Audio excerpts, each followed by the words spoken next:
paz do Senhor Jesus. Por favor, abra sua Bíblia. Jó.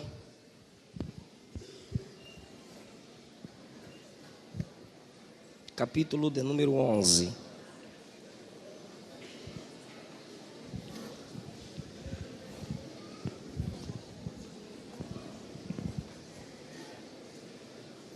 Obrigado. Jó, capítulo de número 11.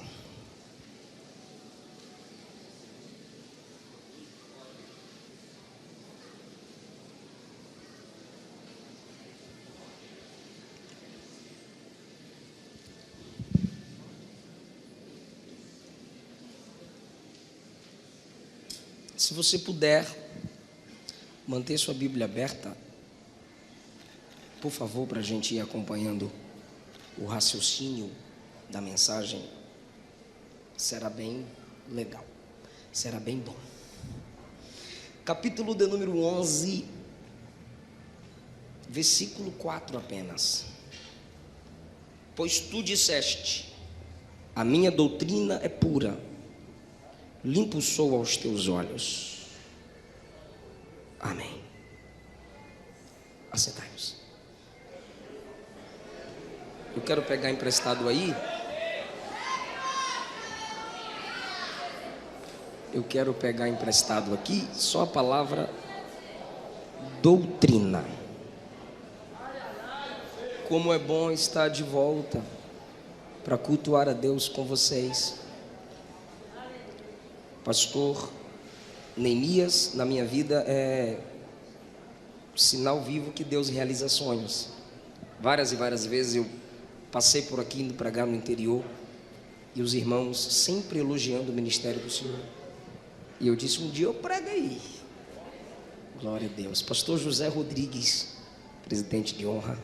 Como é bom, pastor, fazer parte da geração que o Senhor inspirou.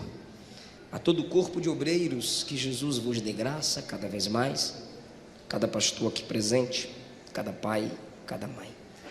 Trago mais uma vez a paz do Senhor da minha liderança, o pastor Darlan. Trago a paz do Senhor da minha esposa.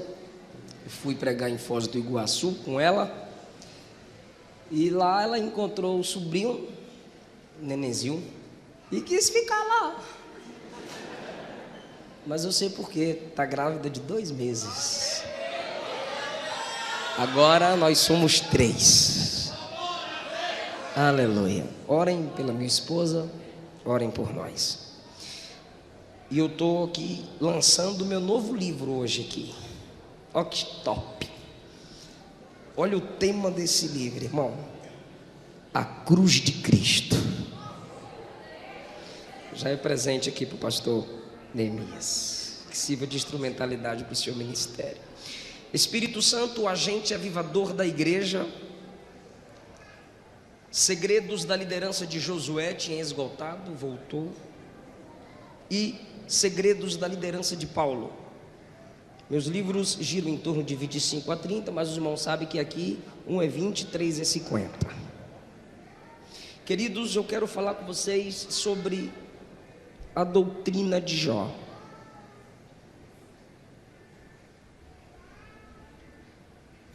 Nós, assembleanos,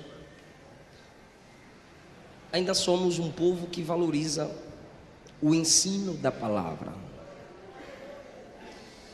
E doutrina é ensino, princípios. Se puder colocar um pouquinho de agudo no meu som, estava melhor quando eu estava lendo, aí abafou um pouquinho, por favor. Doutrina é ensino, princípios. E Jó criou uma doutrina. Ele era um orador, ele era um pregador, ele era um homem de influência, era um homem que conhecia a palavra, praticava a palavra. O próprio Deus deu testemunho de Jó. E no capítulo de número 1, eu aprendo que a primeira lição com a doutrina de Jó é uma doutrina que equilibra prosperidade e fidelidade. Essa palavra assusta alguns crentes, porque o Brasil se acostumou com a doutrina franciscana, de que quanto mais pobre você for, mais virtude você tem, e quanto mais rico você for, menos confiança você merece, e isso não é bíblico. A maioria dos estudiosos dizem que Jó é um livro que surgiu antes mesmo do Gênesis. Sendo assim, não seria em vão o primeiro livro da Bíblia começar nos apresentando um homem próspero, um homem rico. Mas a doutrina de Jó equilibrava prosperidade e fidelidade. O versículo 1 diz que ele era um homem e ele era sincero, reto, temente e se desviava do mal. Aqui, todo crente tem que ser um desviado do mal. Nasceram-lhe 7 filhos, 3 filhas, 7.000 ovelhas, 3.000 camelos, 500 juntas, não era 500 bois, eram 500 juntas de bois, 500 jumentas, não é jumento, jumentata, jumento é lerdo, não dá muito dinheiro não, jumenta era algo caro, era um animal caro, muito mais veloz que o jumentinho. Por isso que quando o filho da mulher de Sunem morre, ela põe o menino sobre a cama do profeta e manda o rapaz pegar uma jumenta, porque ela estava com pressa. Se fosse o jumentinho não daria conta de chegar não. E ele era o maior de todos os homens do Oriente, o mais rico, o mais respeitado. Ele era rico, ele era próspero, mas olha o equilíbrio. O próprio Deus disse: ele é sincero. Não há ninguém na terra semelhante a ele. É Deus dando testemunho do homem. Sincero, reto, me teme e se desvia do mal. Isso é Deus falando de Jó para um amigo? Te elogiar para amigo é fácil. Deus chega e elogia Jó para o inimigo, coisa que Jesus não teve coragem de fazer com Pedro, o Senhor fez com Jó. O diabo disse assim: eu quero testar ele, eu quero provar ele, eu quero pegar ele. Deus disse: vai. Quando o diabo disse: eu quero pegar Pedro, provar Pedro, Jesus disse: pai, eu confio não. Eu tenho que rogar muito e tenho que avisar ele aqui. E Jó não teve nenhum aviso, porque ele era sincero. Sua prática era desviar-se do mal, santidade era normal para ele. Por isso Deus não lhe dá nenhum aviso. Perguntaram a John Wesley: o que você desejará estar fazendo quando Jesus voltar? John Wesley disse: o que eu faço todo dia. Eu espero ele todo dia. Se ele for voltar hoje, é um dia comum. Estou orando, lendo Bíblia e vivendo em santidade. Assim era Jó. Não precisou de um aviso prévio. Esse camarada era rico e próspero. Paulo exorta que os ricos vigiem, e os que querem ficar ricos também tomem cuidado. Nem Jesus, nem as cartas paulinas abominam a riqueza, mas ensinam o caminho da riqueza, o caminho da prosperidade. Jesus tinha um ministério de prosperidade, é claro que tinha. Ele tinha conhecimento, ele tinha profissão. Tem gente que quer prosperar, mas não quer trabalhar. Jesus tinha uma profissão, Jesus tinha conhecimento, honrava os pais e, acima de tudo, honrava o pai. Como é que não prospera? Onde eu quero chegar é que Jó, com essa doutrina que equilibra prosperidade e fidelidade, e muita gente rejeita. Eu lembro que Jesus falou, assusta não, Jesus falou mais sobre dinheiro do que sobre quase todos os assuntos. Há na Bíblia 500 versículos sobre oração, quase 500 sobre fé, 2084 sobre dinheiro, 500 sobre posse. Quase metade das parábolas de Jesus era sobre riquezas e prosperidade. Onde estiver o seu tesouro, ali estará seu coração. Então por que Jesus não veio falando de coração, mas veio falando de tesouro? Ele veio falando de tesouro para encontrar teu coração, porque onde tiver o tesouro, teu coração. Então ele vem ensinar ao homem a administrar. O próprio Jesus disse só uma pincelada aqui que eu vou voltar para Jó. O próprio Jesus disse: quem é o homem que vai construir uma torre sem primeiro se sentar para ver o custo e fazer as anotações? O que Jesus está dizendo é: ninguém faz algo grande sem pensar, sem anotar, sem ver a despesa. Aí tem crente que não se controla, ganha 1.000, quer gastar 2.000, a irmã vai no shopping, parece uma centopeia, sai de lá com 10 caixas de sapato e depois quer fazer campanha de prosperidade. Aí está errado.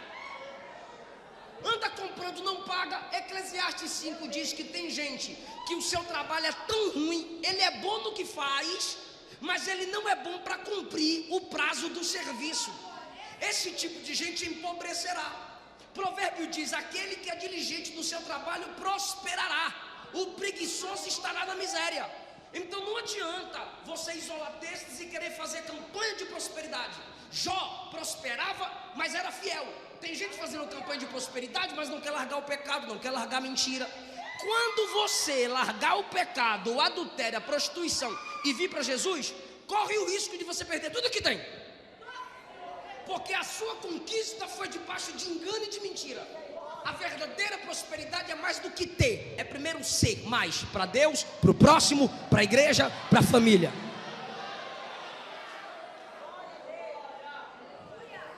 Primeira característica da doutrina de Jó: fidelidade e prosperidade. Segundo, fidelidade apesar da dor. É aqui que entra o que muitos de nós somos contra, porque o ensino da prosperidade desequilibrado diz que você não pode aceitar a luta, não pode aceitar a dor, não pode aceitar o sofrimento. Se o nosso Senhor sofreu, quem somos nós para dizer não aceita? Então Jó, sua doutrina mostra que ele é fiel apesar da dor. Não estou dizendo que o evangelho é masoquismo, não. Felicidade com a dor, não. É apesar da dor.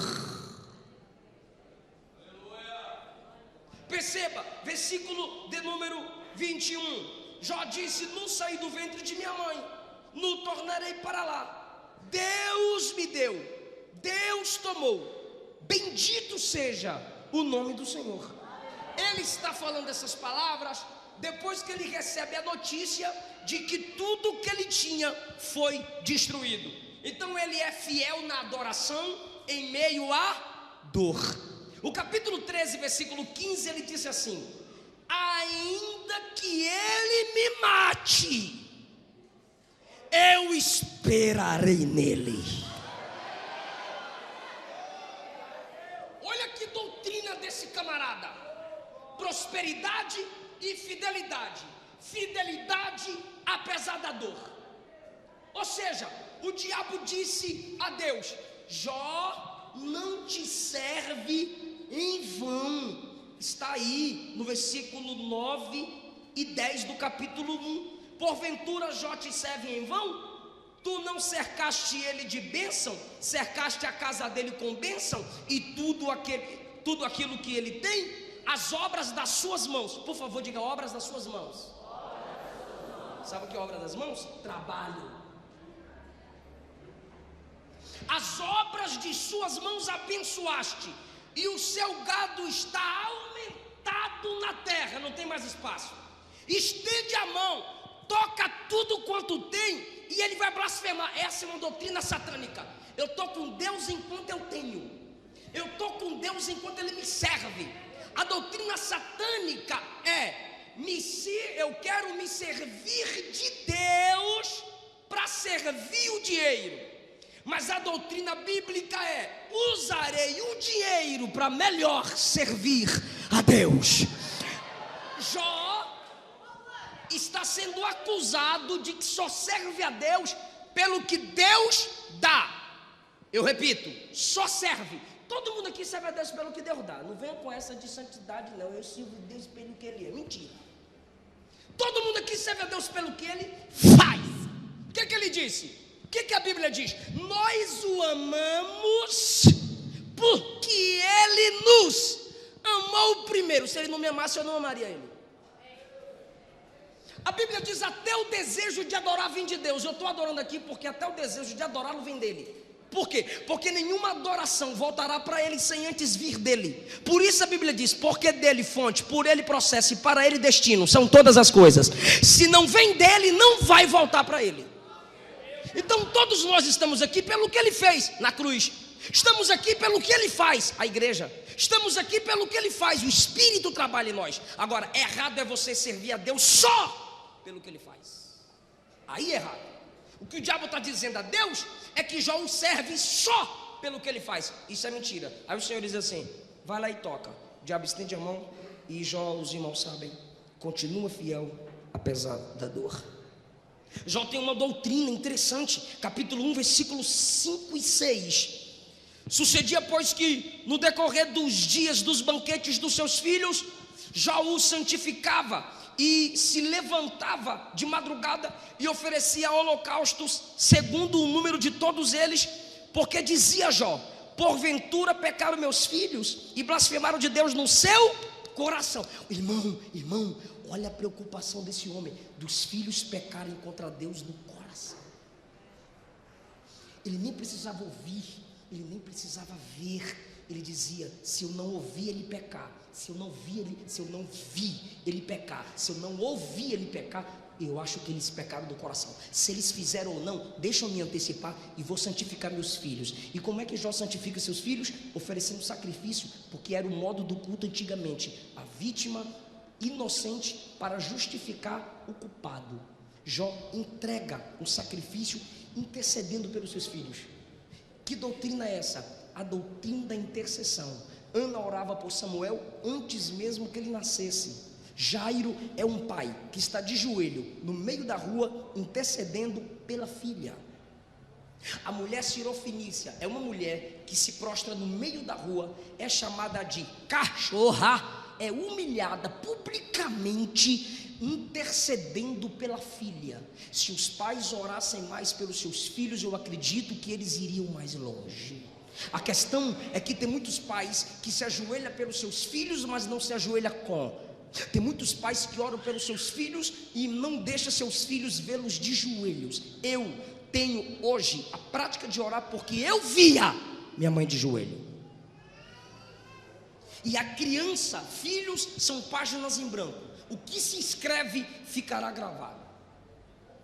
Então Jó intercedia pelos seus filhos. O que é interceder? Essa doutrina precisa ser resgatada. A minha sogra, antes de levar qualquer filho ao médico, minha esposa testemunha até hoje, antes de levar qualquer filho ao médico, ela primeiro orava. O marido levava, mas ela dizia: deixa eu orar primeiro. Chegava lá, estava tudo bem. Temos que resgatar essa prática. Minha mãe me colocava para orar pelos meus irmãos quando estava doente em casa. O que é isso? Colocar os filhos no altar. Está preparado para dar glória a Deus? Arão, Joquebede colocou o filho no cesto. Noé colocou na arca. Davi colocou no trono. Abraão colocou no altar. Jó se colocava no altar pelos seus filhos. Ele tinha a prática da doutrina da intercessão.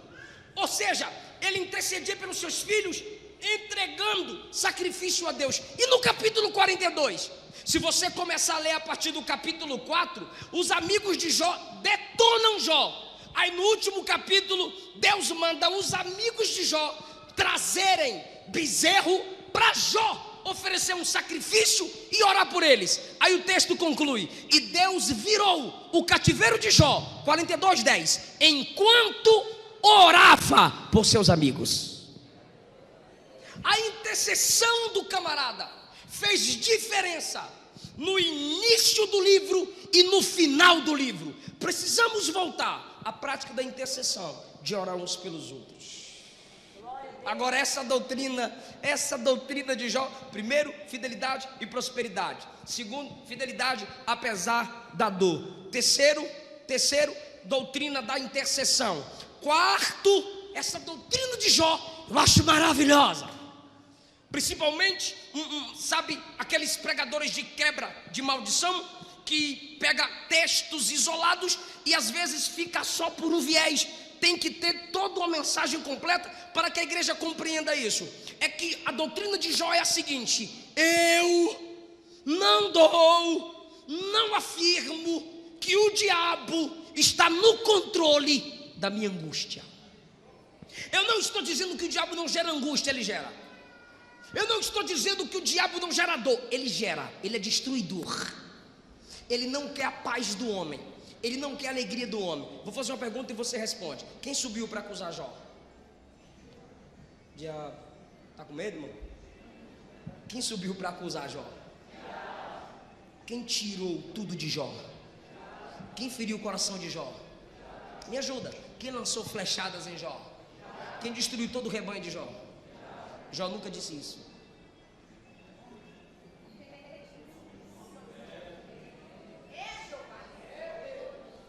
Tu sabes que o diabo é tão maligno que, se ele te humilha, é um tipo de guerreiro. Quem já assistiu filme épico sabe disso. Venceu alguém, que se grite na história: fulano venceu ciclano. Diga na história que fui eu que te destruí. Por isso que o diabo gosta de deixar sua marca, para que todos reconheçam que foi ele. Por isso que os satanistas têm suas marcas, seus emblemas, as religiões ocultas, para que se saiba que foi o diabo. Aí você vai para a Bíblia. Isso aqui, como são muitos, eu tive que anotar. Ele não dá o controle da sua vida nem do seu sofrimento para Satanás. Olha o que ele diz no capítulo 1, versículo 21. Eu já disse e releio: no saí do ventre, no tornarei para lá. Quem me deu foi o Senhor. Quem me tomou? Alguém diria Satanás. Jó não, quem tomou também foi o Senhor. Bendito seja o nome do Senhor. Capítulo 6, versículo 4, olha o que Jó disse: as flechas do Todo-Poderoso estão em mim. O diabo está dizendo: sou eu, rapaz, que você nada. Você continua servo de Deus, então foi Ele que permitiu, é Ele que está no controle da minha vida. Os terrores de Deus se armam contra mim.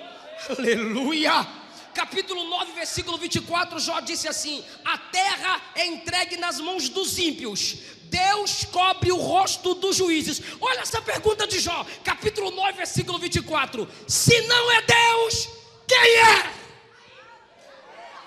Meu Deus do céu, eu vou repetir. O capítulo 9, Jó vai detonando com o diabo. Jó diz assim: o homem faz porque Deus deixa fazer. Aí o diabo está dizendo: fala de mim. Jó se levanta e diz: se não é Deus, quem é? Se não é Ele, quem é?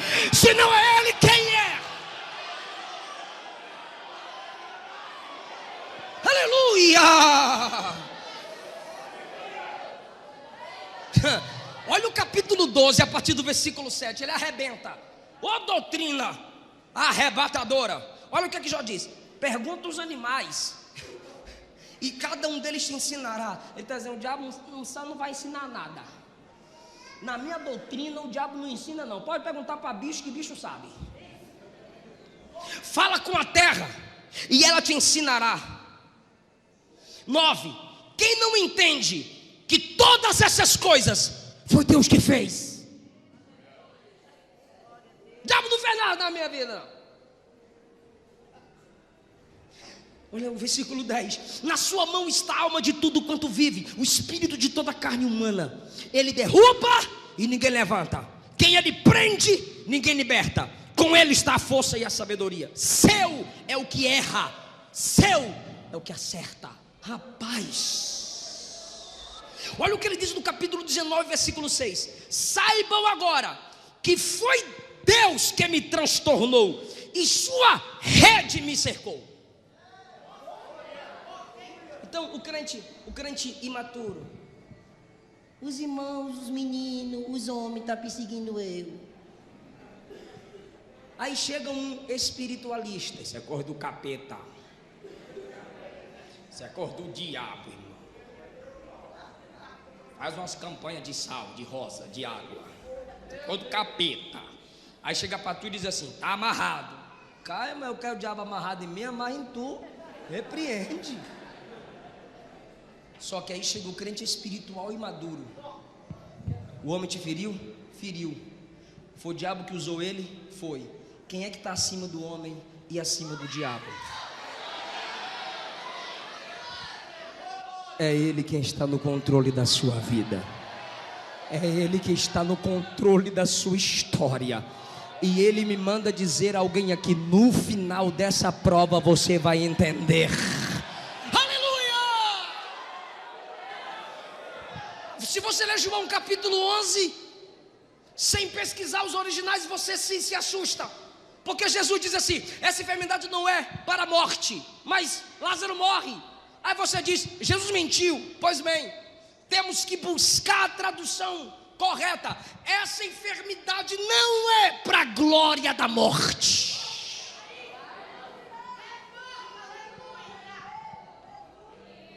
Pode até matar Lázaro, mas ela não será glorificada na morte de Lázaro. Eu serei glorificado pela morte de Lázaro. Você quer Deus, né, irmão?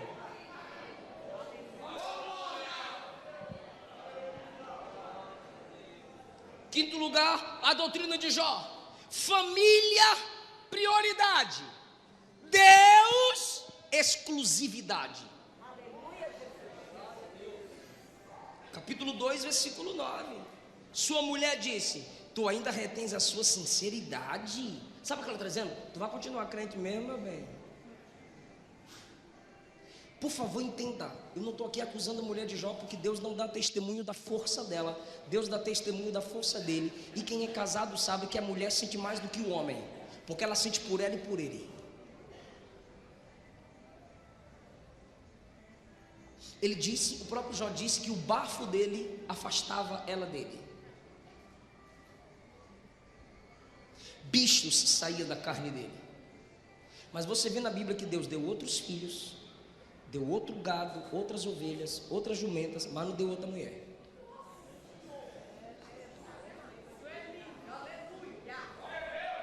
Meu Deus.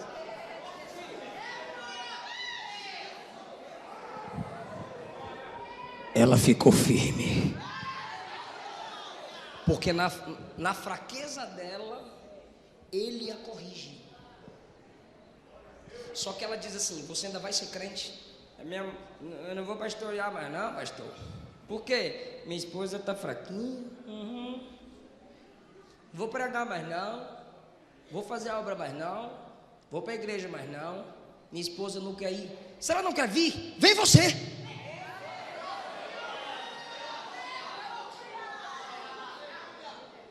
Se ele não quer, queira tu. Nabal desonrou Davi. A esposa Abigail disse: eu vou honrar Davi. Se ele não toma atitude, ela toma. A família escapou. Davi ia matar todo mundo, irmão, porque Davi era pior que Saul para matar, viu? Não venha com essa não. Davi disse: eu vou lá agora e matar todo mundo. Um homem com fome, cai fora. Davi disse: eu estou com fome, vou matar todo mundo. Se não fosse, ele já estava no caminho. Abigail veio na frente. Então, se Davi não fez, ela fez. No caso de Jó, se ela não faz, Jó faz. Desvia, meu bem. Amaldiçoa. Alguns dizem que a tradução aqui é o contrário, né? Abençoa. Mas tem uma pergunta dela: ainda retens a sua integridade? Tu vai continuar crente? Tu vai continuar justo? Ele olha para ela e diz assim: como fala qualquer louca. Olha a doutrina, olha a doutrina. Ele não chama ela de louca, porque a doutrina de Cristo é que se eu te chamo de louco, de tolo, eu sou réu. E a doutrina de Jó, eu só estou pregando para vocês, porque essas doutrinas aqui se coadunam com a doutrina de Cristo. Qualquer doutrina que qualquer pessoa vier pregar, que não se encaixa com a doutrina de Cristo, é maldição. Por isso que quando eu comecei com a prosperidade, eu fui lá para Cristo. Quando eu falei do sofrimento, fomos para Cristo, porque Ele sofreu. Aí agora, preste atenção, que ela questiona a integridade dele, porque ele está na prova, ele está na luta, e não é fácil mesmo não é fácil. Aí ele diz assim: como fala uma louca, fala tudo, receberíamos o bem de Deus, e não receberíamos o mal. Olha só, em tudo isto 10, Jó não pecou com seus lábios, diferente de Adão. Adão, porque você pecou, a mulher que tu deu para eu, então o culpado é tu e ela, porque foi o Senhor que me deu ela. Jó diz: eu vou continuar justo apesar da minha mulher não ter a mesma força que tenho. Então, queridão, o negócio não é orar para Deus te dar outra mulher, é orar para você ser o melhor marido com essa mulher que Deus já deu para você. Senhor, me dá uma mulher melhor. Não, é tu que tem que ser melhor com a esposa que Ele já te deu.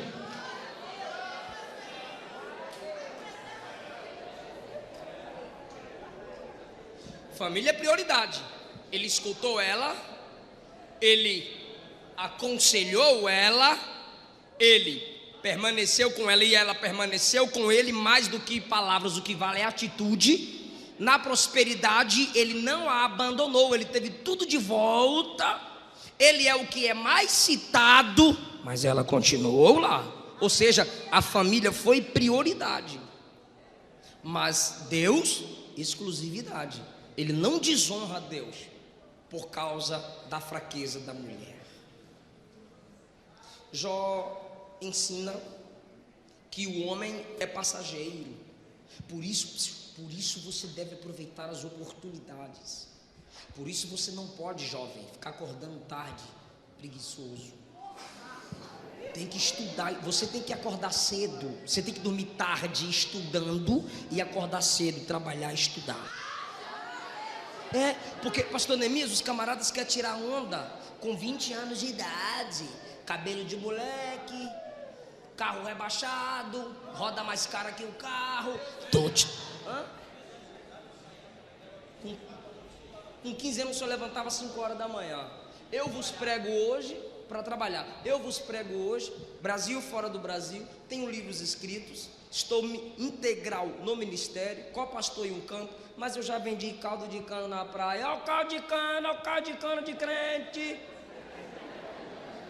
Já vendi peixe, eu sou de Ilhéus, Bahia, meu pai é pescador, meu pai trazia o peixe. Se eu com 29 eu sou desse tamanho, imagine com 10 anos vendendo peixe, os peixes arrastando tudo na rua assim, que era cada peixão. Olha o peixe, o povo comprava por pena, irmão, que o peixe chegava cheio de terra, porque arrastava nas ruas.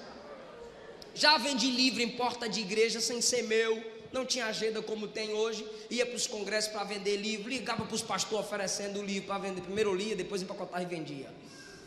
Eu comprava para vender e lia, não tinha condições de ter para vender e para mim.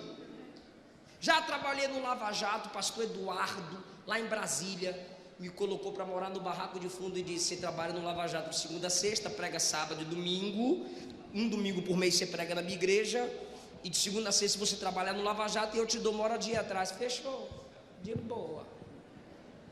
Então trabalhava no Lava Jato um período, estudava, tive que deixar de estudar para trabalhar, ajudar minha família na Bahia, depois tive que fazer supletivo. Porque tem uns folgados aí que está deixando a esposa com fome, filho com fome, dizendo que Deus chamou para a obra. Primeira igreja é sua esposa e seu filho.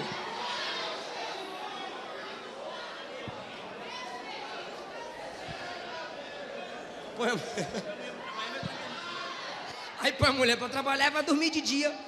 Aí memoriza uma mensagem, prega a mensagem repetida o ano todo: respeite a noiva do Cordeiro.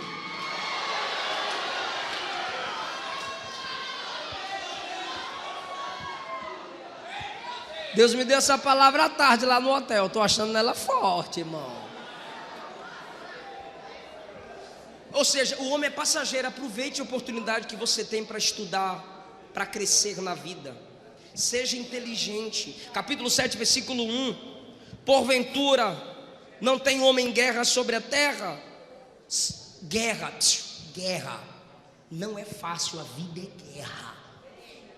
Camarada mandou um WhatsApp para mim: pastor, eu descobri que ser crente é muito difícil. Eu disse: boa descoberta.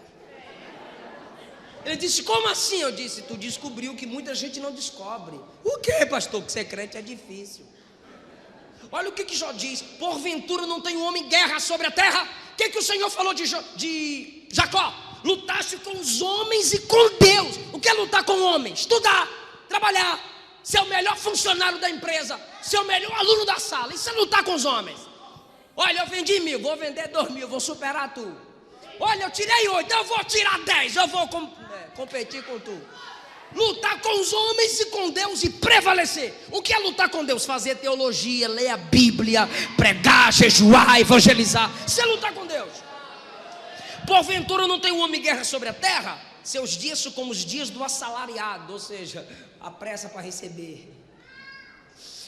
Como o servo que suspira pela sombra, como o assalariado que espera pela paga, os meus dias são mais velozes do que a lançadeira do tecelão.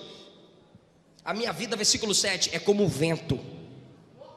Ou seja, aproveite as oportunidades, não durma no culto. Ouça a mensagem. Irmão, eu lá na Bahia, eu ia de bicicleta para a escola. Quando eu pregava assim, ganhava umas ofertas, meu pai me dava uma bicicleta. Aí eu pedia para alguém pedalar para mim, que era 1 hora até chegar na escola. Eu morava no bairro Nossa Senhora da Vitória, né? Deles, Senhora da Vitória, deles. Aí, até chegar na escola, 40 minutos, 1 hora de bicicleta. Aí eu oferecia: tá perto, me leva. Aí eu sentava no quadro e eu ia lendo Bíblia.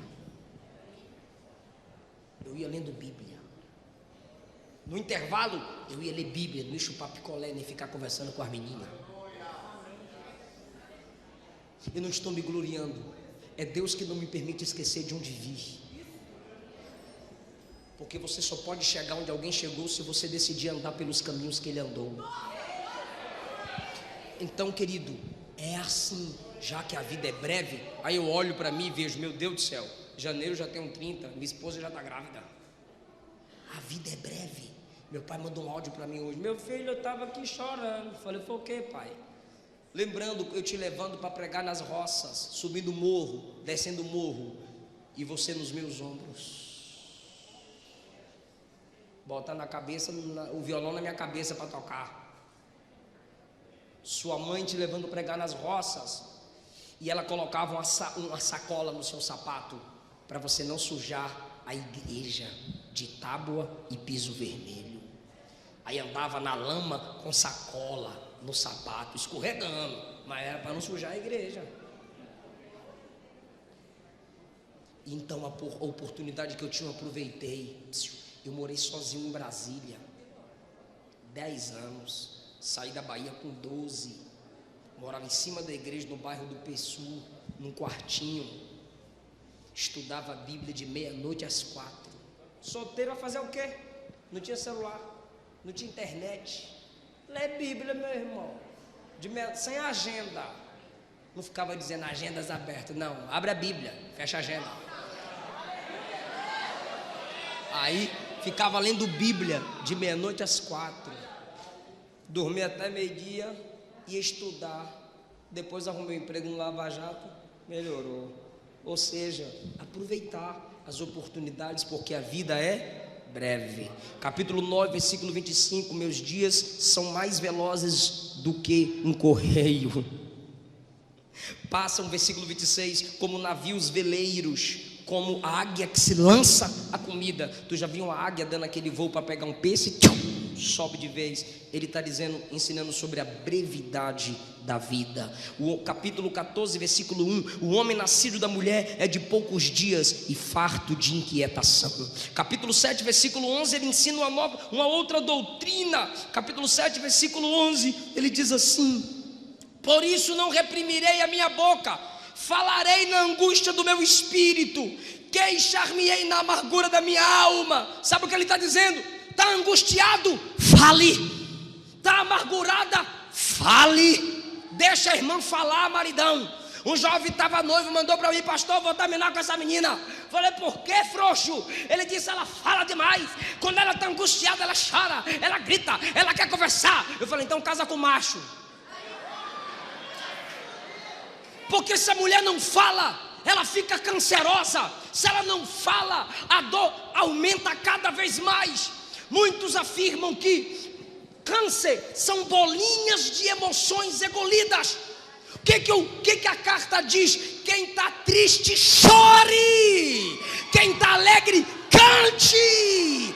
O que a Bíblia diz? Jeremias 33:3: clama a mim, eu vou te responder. Sabe o que é clamar, irmão? Não é você entrar no quarto. Não. Se você está com a dor travada, grita: Jesus, eu vou desviar, me ajuda. Tem dia que meu pastor chega no culto de doutrina com a cara fechada. Aí eu disse: ih, meu Deus do céu, complicou. Aí ele olha para mim: dirige o culto, vou pregar não. Aí eu dirijo o culto: prega aí, vou pregar não. Estou nervoso aqui. E chora, e e fica de joelho, e clama, chega antes de todo mundo para orar. Por quê? Porque pastor não é herói. Você, porque é crente, não é máquina. É para gritar, é para chorar, é para pedir ajuda. Pede ajuda, conversa, abre a alma. Mas não fica botando no Facebook se sentindo triste. Não, vai conversar com alguém, face a face. Grita para Deus em oração. Eu sinto a presença de Jesus aqui. Você vai lá no psicólogo, que não é pecado ir no psicólogo. Para de demonizar a psicologia. A gente não pode espiritualizar a psicologia, mas também não pode demonizar. Aí você chega lá e ele vai dizer assim: fala tudo. Ela vai dizer: fala tudo. Aí tu fala tudo. Aí quando tu chega em casa, tu abre a Bíblia na carta de Pedro. Aí diz assim: lança sobre ele toda a sua ansiedade, porque ele tem cuidado de vós. É como se Jesus estivesse dizendo: tá vendo? A mesma coisa que o psicólogo falou para tu, eu já tinha dito. Fala tudo para mim. É sério. Fala com ele. Conversa com ele. Não deixe o diabo destruir sua vida, não. Quem está entendendo essa palavra? Uma outra doutrina de Jó: não peque com a sua boca. Não peque contra Deus com os seus lábios. Capítulo de número 2, versículo 10. Como fala qualquer louca, falas tu: receberemos o bem, não o mal. Em tudo isto, Jó não pecou com os seus lábios. Capítulo 27, versículo 4. Ele disse assim: os meus lábios não falarão iniquidade, nem a minha língua pronunciará engano. Ei, Jesus disse que Deus trará a juízo todas as palavras que saírem da nossa boca. Lembra daquela musiquinha? Cuidado, boquinha, com o que fala. Cuidado, boquinha. Quer cantar não, né? O Salvador do céu está olhando para você. É, minha mãe ficava lá: canta aí. Eu não gostava de hino de criança, irmão. Só queria cantar o Zé de Paula, hino de velho. Cuidado, ninho com o que vem. É sério. Não saia da vossa boca nenhuma palavra torpe. Sabe o que é torpe ali? Podre, que vem de peixe podre. Não xingue. Respeite seus pais. Peça perdão pelas palavras malditas. Peçamos perdão. Eu também estou incluso por nossas palavras feias, malditas, pecaminosas. Que o Senhor purifique nossos lábios, para que possamos entrar no seu santuário. Estou encerrando essa doutrina de Jó do capítulo 28, por favor. Valorize a sabedoria. Versículo 12, a seguir: onde se achará a sabedoria? Onde está o lugar da inteligência? O homem não lhe conhece o valor, não se acha na terra dos viventes. Aí alguém diz assim: o abismo tem, e o abismo diz: não está comigo. O mar diz: também não está comigo. 15, não se dará por ela ouro fino, nem se pesará prata em câmbio dela. Não há dinheiro que pague a sabedoria. Qualquer preço que você pagar para ter conhecimento é pouco. 16, nem se pode comprar por ouro fino de Ofir, nem pelo precioso ônix, nem pela safira. Com ela não se pode comparar o ouro ao cristal. Ou seja, é melhor ter a sabedoria do que ouro e cristal. Nem se trocará por joia de ouro fino. Ela faz esquecer o coral e as pérolas, porque a aquisição da sabedoria é melhor do que a aquisição dos rubis. Não se igualará o topázio da Etiópia, nem se pode comprar por ouro puro. De onde vem a sabedoria? Onde está o lugar da inteligência? Ela está encoberta aos olhos de todo vivente e oculta as aves do céu. A perdição e a morte dizem: eu ouvi com os meus ouvidos a fama da sabedoria. Até a morte já ouviu falar da sabedoria. 23, Deus entende o caminho da sabedoria. Ele sabe o lugar da sabedoria. Ele vê as extremidades da terra, tudo que há debaixo do céu. Ele deu peso ao vento, ele tomou a medida das águas. Quando ele prescreveu uma lei para a chuva, caminho para o relâmpago dos trovões, ele viu a sabedoria, ele estabeleceu a sabedoria, ele esquadrinhou a sabedoria. Mas ele disse ao homem: eis que o temor do Senhor é a sabedoria, se apartar do mal é a inteligência. Valorize a sabedoria, valorize a maturidade. Ouça os mais velhos, respeite quem já viveu o seu futuro. Não passe um dia sem ler a Bíblia, não passe um mês sem ler o livro.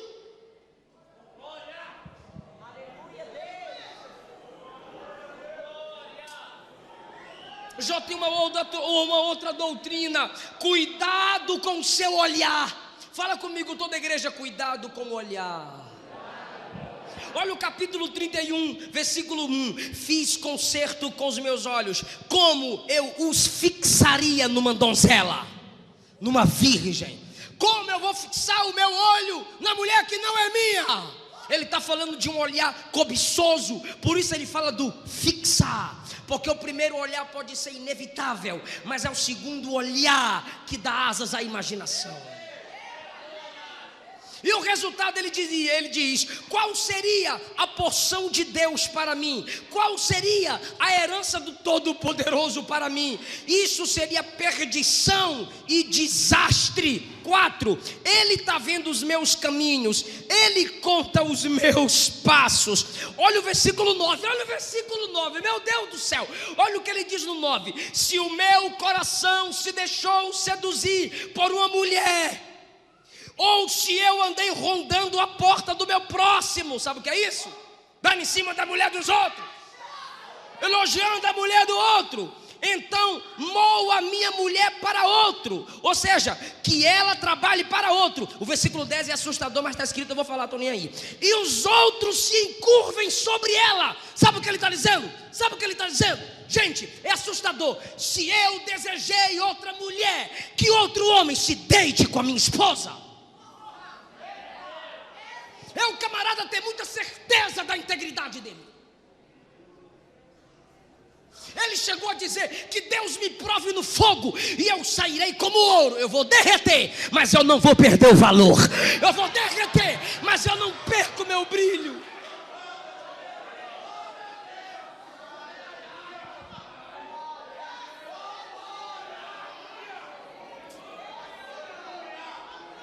Meu filho, quer parar de masturbar? Pega esse computador, tira do quarto, coloca na sala, para todo mundo ver o que é que tu está vendo. É sério, é guerra. Sai desse grupo imoral. Se afasta dessa menina que critica a sua virgindade, essa filha do cão. Sai da roda do escarnecedor. Tu é virgem? Miga. Esse negócio de miga, parece que vejo a serpente assim.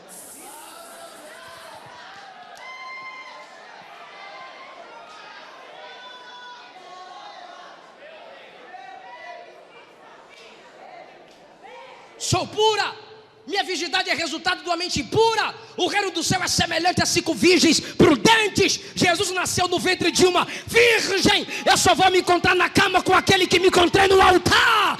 Eu vou valorizar a santidade.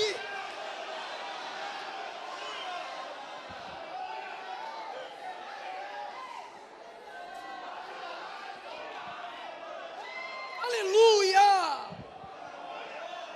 Jesus disse: se teu olho te faz pecar, arranca. Jesus disse: aquele que olhar para uma mulher e desejá-la no teu coração, já adulterou com ela.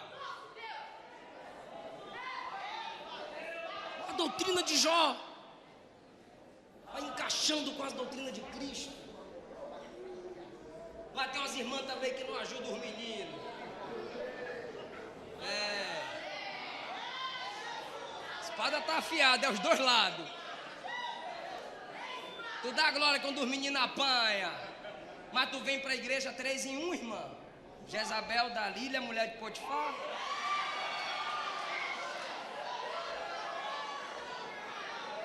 E tem uns que vem mostrando os peitos. Quer amamentar? Vai engravidar, vai casar.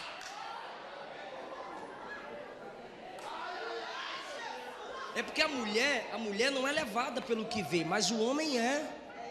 E Jesus disse: ai daquele de onde provém o escândalo. O que é escandalizar? Tropeçar. Se alguém se escandaliza pelo seu modo de se vestir, Deus vai responsabilizar tu. Casa, outro, tem gente me xingando na internet, mas eu tô nem aí. Outro caso, tu termina esse namoro na porta da minha igreja. Ainda bem que ela terminou o namoro, Stephanie.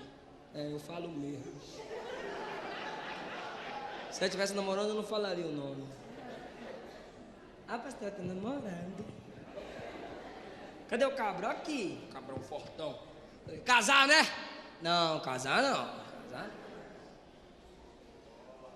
Eu disse: não ouvi. Eu falei pra Luana. Eu falei: não ouvi direito, amor. Amor. Eu falei: casar, né? Não, casar não. Eu olhei pra cara dela e falei: bestalhada. O cara fala na sua cara que com você ele não casa. Parabéns. Valor que o cabra te dá. Rei nada. E não te valoriza como mulher. Aí eu olhei para ele e falei assim: tu tá se envolvendo com a mulher de outro cara. Como assim, pastor? Ele já pensou em traição? Que o pecador sempre quer esconder o pecado dele culpando o outro.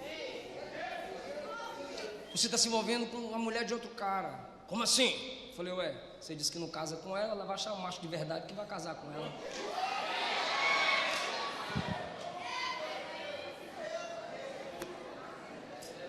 Crente assume um compromisso para casamento.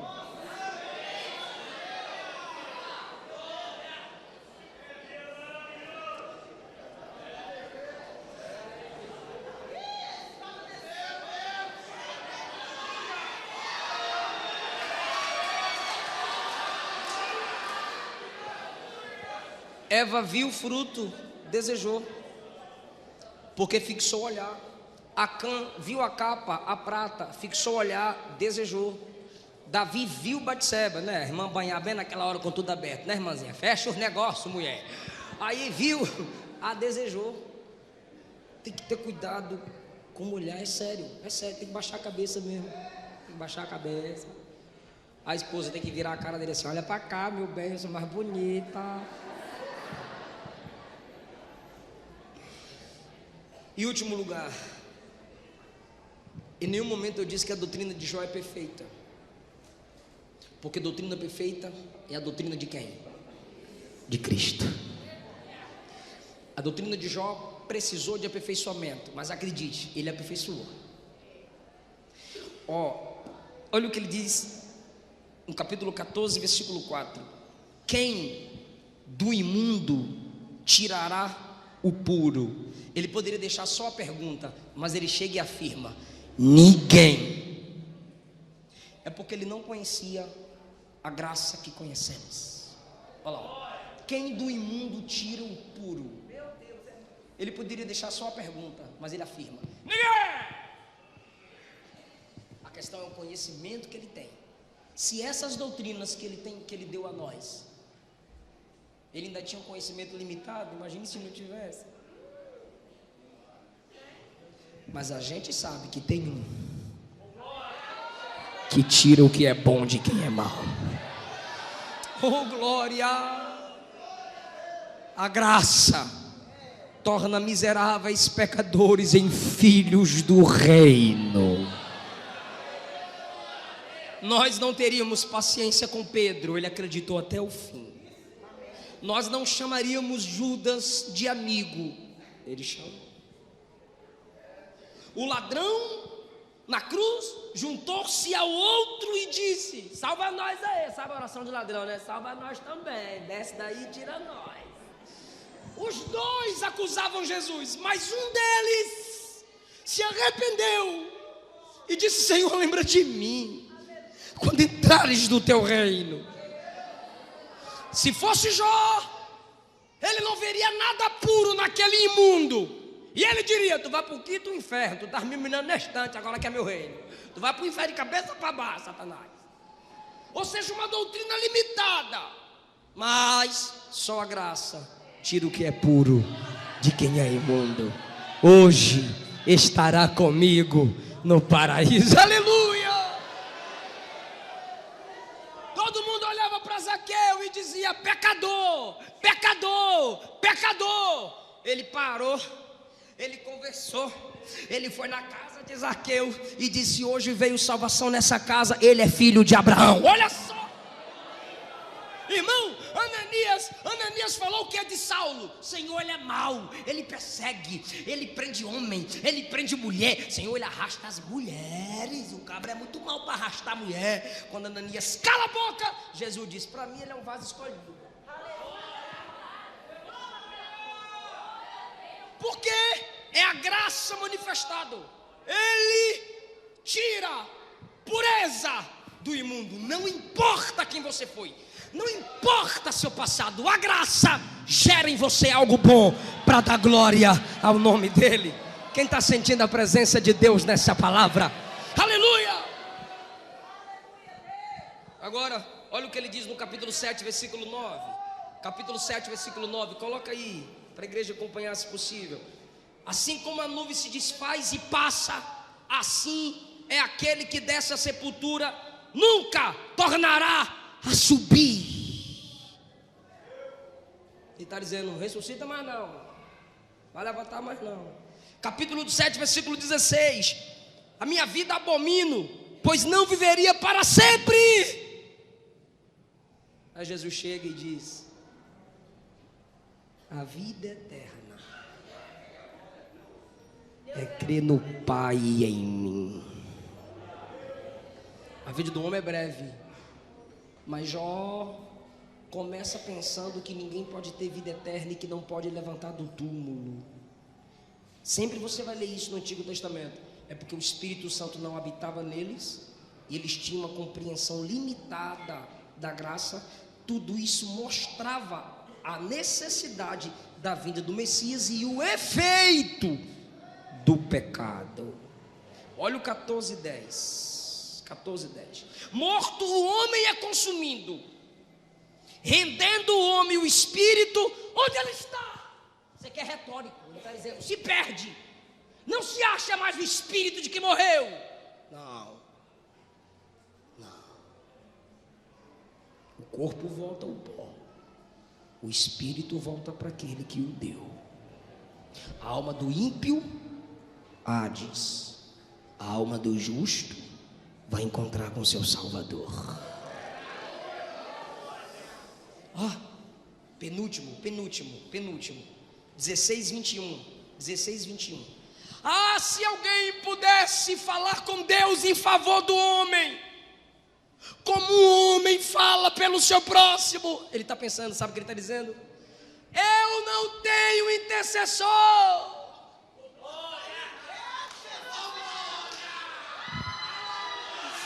Eu não tenho advogado. Não Não tem ninguém para chegar a Deus e falar por mim. Mas a igreja tem, a igreja tem. João escreveu: filhinhos, não pequeis, mas se pecardes, temos um advogado junto ao Pai, Jesus Cristo, o justo. Quem pode dar glória ao nosso intercessor? Paulo disse: ele é o único mediador entre Deus e os homens. O diabo nos acusa aqui, mas tem o Espírito Santo intercedendo, e tem Jesus dizendo: Pai, eu morri por ele, eu paguei o preço por ela. Oh, glória. Em último lugar, ele disse: o homem desce à sepultura e não sobe. Ele disse: a carne do homem se desfaz.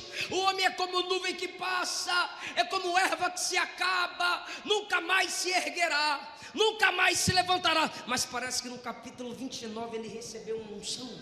Parece que no capítulo, 19, ele recebeu uma unção. Parece que no 19 ele recebeu uma revelação, porque agora ele se corrige. Ele disse: desceu a sepultura, não sobe. Ele disse: desceu a sepultura, está tudo acabado. Ele disse: morreu, já se acabou. Mas no 19 ele diz assim: quem dera que alguém escrevesse minhas palavras agora. Pega um livro aí e escreve. Aí alguém, tá, eu vou escrever, fala aí. Ele diz assim no 24: quem dera que com pena de ferro e com chumbo o que eu vou falar agora fosse gravado na rocha. O que eu falei antes esquece, mas o que eu vou falar agora é para colocar na rocha. O que é que você quer que a gente escreva na rocha, Jó? Eu sei que o meu Redentor vive. Aleluia! Aleluia! Se prepara para dar mais glória a Deus. Em breve se levantará. Agora olha o 26. Olha o 26. E depois da minha pele ser consumida, eu vou levantar e vou ver Deus face a face. Eu vou levantar e verei Deus. Quem pode ficar em pé para dar glória ao Cristo que é a doutrina perfeita?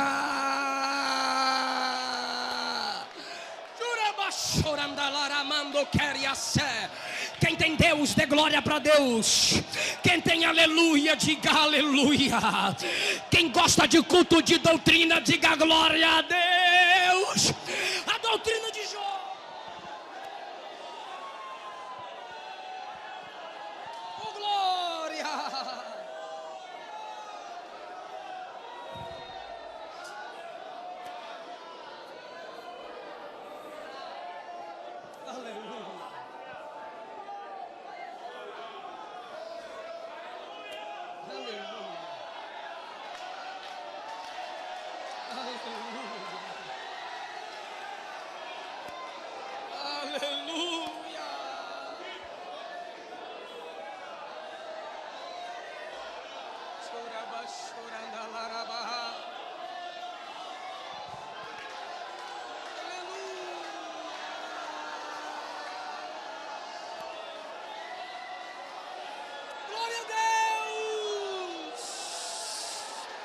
O teu Redentor está vivo e te escuta. Em meio à prova, Jó deixou essas lições para nós. Essa prova que você está passando, você vai influenciar muita gente, vai mudar muita gente. Eu quero saber se tem alguém aqui que está afastado do Evangelho, mas quer voltar para Jesus hoje. Eu quero orar por você que se afastou do Evangelho. Vem cá na frente, eu quero orar por você que se afastou do Evangelho. Você que não é evangélico, eu quero orar por você. Você que se afastou do Evangelho, deixa eu orar por você aqui. Você que não é evangélico, deixa eu orar por você aqui. Alguém vai te convidar para vir aqui à frente, não diga não. Vem com essa pessoa. Vem com esse irmão. Vem com essa irmã. Deixa a gente orar por você. Deixa a gente orar por você. não temos ninguém, eu agradeço essa rica oportunidade em nome de Jesus.